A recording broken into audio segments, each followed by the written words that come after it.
Back to my YouTube channel biology classes.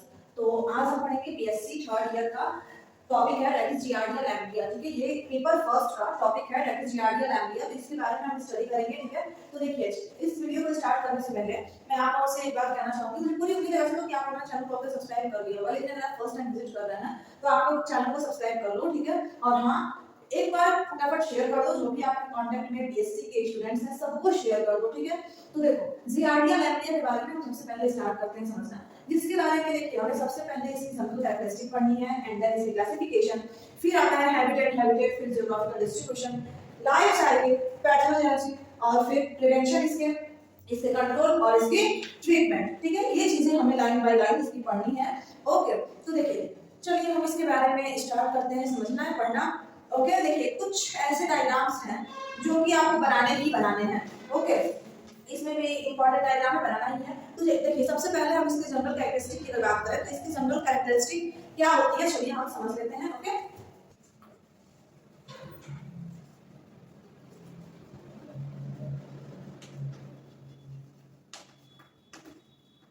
so if we talk about general characteristics of Giardia lamblia, तो देखिए Giardia lamblia को हम लोग Giardia intestinalis भी हम लोग कहते हैं। ठीक है, also known as Giardia intestinalis, इस नाम से भी हम इसे जानते हैं। किसे? तो Giardia lamblia। ठीक है, देखिए ये एक पैरासाइट है जो कहाँ पाया जाता है, तो small intestine colon of human beings. ठीक है, ये कहाँ पाया जाता है, देखिए क्या है, स्मॉल पैरासाइट है। ओके, पाया कहाँ जाता है, तो in small intestine and colon of human beings. Okay, ये किसको इन्वेड करता है, तो इन्वेड दी गाल ब्लैडर को ये इन्वेड करता है। ठीक है, एंड और किसको करता है, तो बाइल डक्ट को भी इन्वेड करता है। ठीक है, ये प्रिवेंट करता है व्हाट, एब्जॉर्प्शन ऑफ फैट, और जिसकी वजह से अनएब्जॉर्ब्ड फैट जो होता है ये क्या कॉज करता है, कॉज डायरिया। ठीक है, देखिए ये प्रिवेंट क्या करता है, मतलब देखिए जो फैट है हमारी बॉडी में, फैट एब्जॉर्ब होता है तो इस एब्जॉर्प्शन की प्रोसेस को ये कंट्रोल कर देता है, नहीं होता ये फैट एब्जॉर्ब। ठीक है, जिसकी वजह से जो अनएब्जॉर्ब फैट होता है वो हमारी बॉडी में कौन सी बीमारी कॉज कर देता है, तो डायरिया नाम की बीमारी कॉज कर देता है। ठीक है, तो ये चीज की जनरल कैरेक्टरिस्टिक या फिर हम ये कहते हैं कि इसका ओवरव्यू पॉइंट था। ठीक है, अब हमें डिस्कस करना है इसकी क्लासिफिकेशन, किसे किस फाइलम में रखा गया है, कौन सा सब फाइलम में रखा गया है, ये सब चीजें हमें इसके डिस्कस करनी है। ठीक है, तो चलिए हम इसके बारे में डिस्कस कर लेते हैं, इस क्लासिफिकेशन के बारे में। So let's start.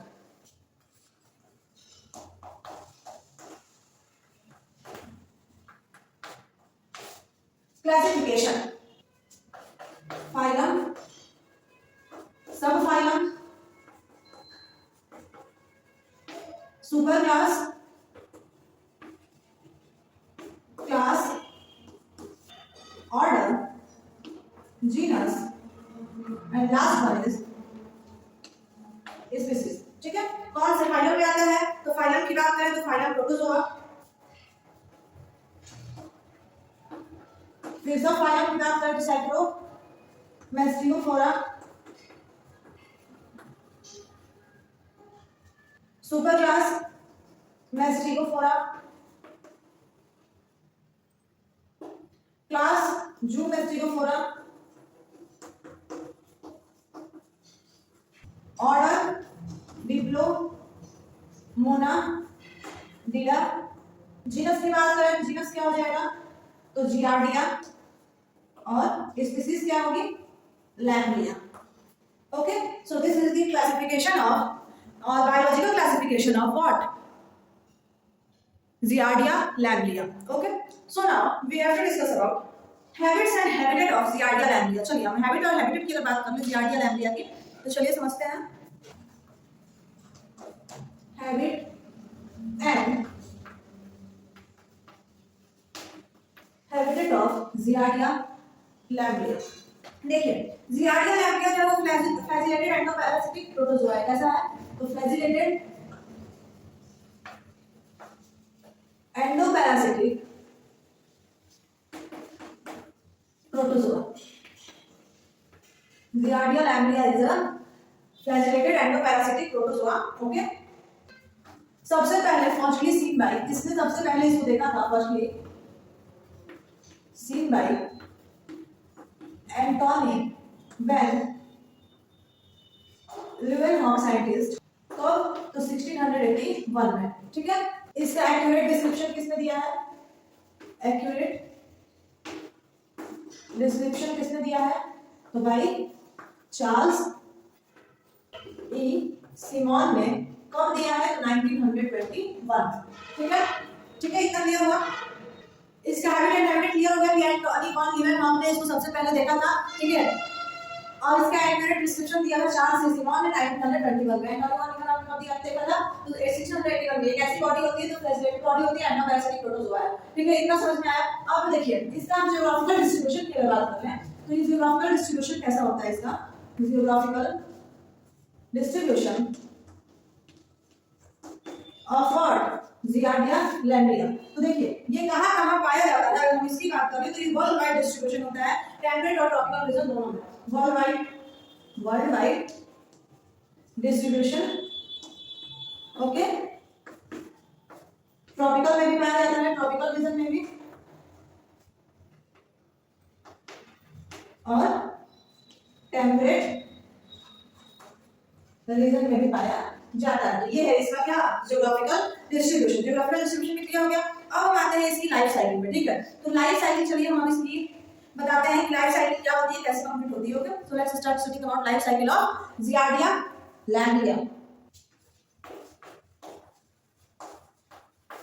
देखिए अगर हम बात करें life cycle of Giardia lamblia की, ठीक है, तो ये होती है मोनोजेनेटिक पैरासाइट है। ये तो मैंने ऑलरेडी बता दिया। ठीक है, यानी कि देखिए ये क्या है? मोनोजेनेटिक पैरासाइट है, यानी कि इसके सिर्फ और सिर्फ कितने होस्ट होंगे? तो 1 होस्ट, यानी कि human is the only host. सिर्फ इसका होस्ट कौन रहेगा? तो वो है ह्यूमन। ठीक है। इसके 2 मॉर्फोलॉजिकल फॉर्म होते हैं। 2 मॉर्फोलॉजिकल। देखिए जो 2 मॉर्फोलॉजिकल फॉर्म है, इन दोनों के बारे में हम स्टडी कर लेंगे। लाइफ साइकिल जब कंप्लीट हो जाएगी तो इन दोनों के स्ट्रक्चर को ड्रॉ करना पड़ेगा। देखिए स्ट्रक्चर ड्रॉ करने से क्या होता है ना, कि जब आप एग्जाम में स्ट्रक्चर ड्रॉ कर लेते हैं तो उससे एग्जामिनर मतलब खुश हो जाता है और मतलब अच्छा लगता है, बहुत अट्रैक्टिव भी दिखती है कॉपी। इसकी वजह से अगर आप आंसर में थोड़ा मिस्टेक भी किए फिर भी नंबर आपको ऑब्टेन हो जाते हैं। ठीक है। इसके 2 मॉर्फोलॉजिकल फॉर्म होते हैं, that is trophozoite and cyst. कौन से होते हैं? तो ट्रोफोजॉइट फर्स्ट है और सेकंड है सिस्ट। ठीक है। अब देखिए इसकी लाइफ साइकिल स्टार्ट कैसे होती है। तो जो ट्रोफोजॉइट होता है बाइलेटरल सिमेट्रिकल होता है। ठीक है। सबसे पहले अगर हम बात करें ट्रोफोजॉइट की, तो ये कैसा होता है? बाइलेटरल सिमेट्रिकल होता है। ठीक है। शेप में कैसा होता है? तो पियर शेप का होता है। ठीक है। फ्लैजिलेटेड होता है, यानी कि फ्लैजिला पाया जाता है इसके पास। इसका जो एंटेरियर पोर्शन होता है, एंटेरियर पोर्शन, वो कैसा होता है?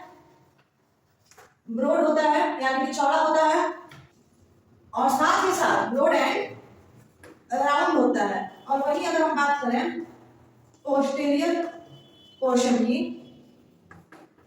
तो ये टैपरिंग होता है, यानी कि पिचका हुआ होता है, और कैसा होता है? एंड नैरो होता है। ओके। तो ये ट्रोफोजॉइट का कुछ इस प्रकार से स्ट्रक्चर होता है, और ये बैडमिंटन और टेनिस रैकेट टाइप का दिखता है। किस टाइप का दिखता है? तो लुक लाइक बैडमिंटन टाइप का इसका स्ट्रक्चर होता है। ठीक है।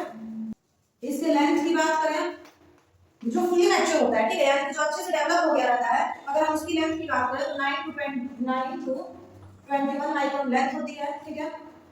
विड्थ की बात करें तो जो विड्थ होता है वो होता है 6 to 12 माइक्रोन। ठीक है। लेंथ हो गया, विड्थ हो गया। उसकी थिकनेस की बात करें तो 2 to 4 माइक्रोन इसकी थिकनेस होती है। थिक कितना होता है ये? तो थिक ठीक होता है 2 to 4 माइक्रोन जितना ये ठीक होता है, ठीक है, इतना क्लियर हुआ। और जो डॉर्सल सरफेस होता है इस पैरासाइट का वो कॉन्वेक्स होता है, जबकि वेंट्रल सरफेस जो है वो कॉन्केव होता है, ठीक है। देखिए नोट कर लेते हैं यहाँ पे, एक होता है डॉर्सल सरफेस जो कि कॉन्वेक्स होता है, ठीक है, और फिर होता है वेंट्रल सरफेस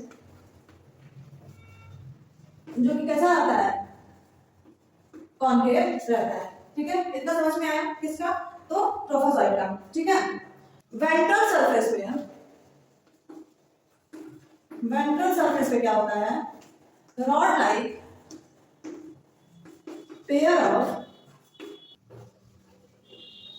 एक्सोस्टाइल रन्स डाउन, नीचे की तरफ लटका हुआ होता है वेंट्रल सरफेस पे कौन, एक रॉड लाइक एक्सोस्टाइल, ठीक है। Four pairs of bilaterally arranged flagella, bilaterally arranged flagella के टोटल 4 पेयर्स प्रेजेंट रहते हैं, ओके। और क्या होता है इसमें, तो देखिए इतना समझ में आया। और अगर हम बात करें ड्यूरेनम की, तो पैरासाइट जो है वो अटैच रहता है एपिथेलियम से, ठीक है। सगिंग डिस्क होता है, ये जो होता है वो इंजेस्ट कर देता है सॉलिड फूड को और ये सेल में डिसॉल्व भी नहीं हो पाता है, ठीक है। ट्रोफोजॉइट जो होता है मल्टीप्लाई करता है इस इंटेस्टाइन में लॉन्गिट्यूडिनल बाइनरी फिजम के थ्रू, ठीक है। ये जो ट्रोफोजॉइट होता है ये डिवाइड करता है इसमें इन इंटेस्टाइन, कौन सा फिजन, तो longitudinal binary fission, okay, clear हो गया। तो ट्रोफोजॉइट तो क्लियर हो गया, ट्रोफोजॉइट लाइफ साइकिल क्या है। अब देखिए अगर हम बात करें इसकी सिस्ट में कैसी लाइफ साइकिल होती है, तो चलिए हम समझ लेते हैं सिस्ट में भी, ठीक है। इसके बाद हम डिस्कस करेंगे पैथोजेनिसिटी के बारे में, ठीक है। लेकिन उससे पहले हम इसके स्ट्रक्चर को ड्रॉ कर लेंगे, ट्रोफोजॉइट के भी और सिस्ट के भी। तो देखिए ट्रोफोजॉइट तो क्लियर हो गया, तो चलिए पहले हम ट्रोफोजॉइट के स्ट्रक्चर को ड्रॉ करते हैं, देन हम सिस्ट के बारे में स्टडी करेंगे और सिस्ट के स्ट्रक्चर को ड्रॉ कर लेंगे। तो देखिए सबसे पहले हम ट्रोफोजॉइट का स्ट्रक्चर ड्रॉ कर लेते हैं।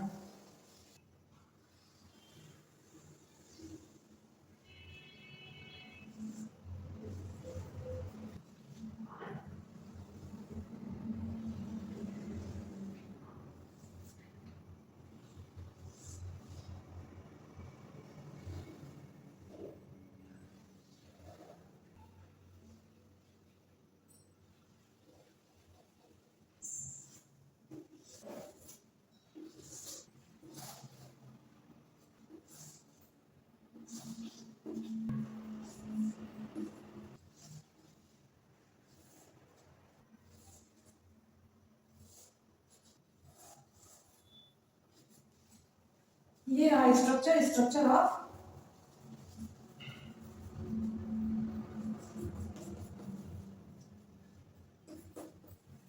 ट्रोफोजॉइट। इसकी नेमिंग कर लेते हैं हम, ये है बेसल ग्रेन्यूल, ये है पैराबेसल बॉडी,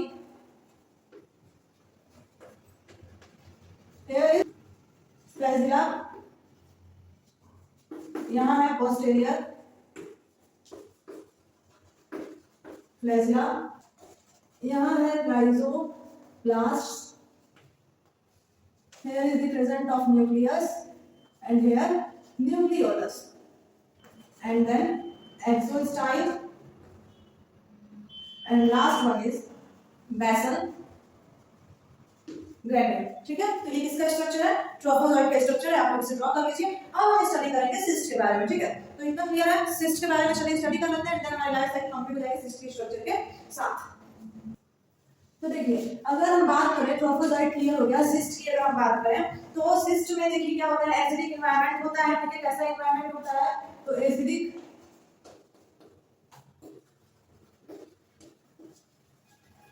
एनवायरनमेंट होता है।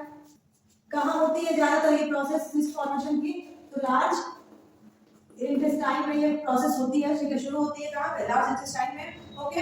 इसकी बॉडी एलिप्सॉइड होती है, ज्यादा कुछ इसमें है नहीं, इसकी बॉडी एलिप्सॉइड होती है। लेंथ की बात करें होती है 9 to 12 माइक्रोन, और अगर हम बात करें इसके ब्रेथ की तो ये होता है 6 to 10 माइक्रोन। ये हाईली सेंसिटिव होता है और वाटर में ये सरवाइव कर पाता है कितने दिन के लिए, 90 डेज के लिए सरवाइव कर लेता है। डेथ पॉइंट इसकी क्या होती है, above 50 degree Celsius and below 20 degree Celsius. ठीक है, तो ये था सिस्ट के बारे में। सिस्ट के अगर हम स्ट्रक्चर की बात करें तो स्ट्रक्चर इसका एग्जाम में नहीं पूछता है, इसलिए हम इसे ड्रॉ नहीं करेंगे। हम आएंगे इसके पैथोजेनिसिटी पे, उसके बाद ट्रीटमेंट और फिर prevention and control, and then chapter क्या हो जाएगा, फिनिश। ठीक है, तो देखिए पैथोजेनिसिटी क्या होती है इसकी।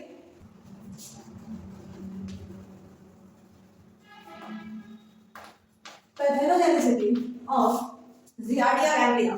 ठीक है, तो देखिए ये ट्रांसमिट होता है स्वेलिंग ऑफ फूड से। ठीक है, जब हम किसी भी खाने को, मतलब अगर मान लीजिए किसी भोजन पे इसका इन्फेक्शन है, पैरासाइट है, तो अगर हम उसे क्या करते हैं, खाते हैं यानी स्वेलो करते हैं, घोटते भी हैं, चबाते भी हैं, तो इससे क्या होगा, ये हमारी बॉडी में एंटर कर जाएगा। इससे बहुत सारे सिम्टम्स होते हैं। ठीक है, जैसे कि कौन कौन से सिम्टम्स, तो डायरिया, एब्डोमिनल पेन, और क्या सिम्टम होंगे इससे, फ्लैटुलेंस, एनोरेक्सिया, ऐसे कुछ इससे सिम्टम्स होते हैं। Mental depression, irritability,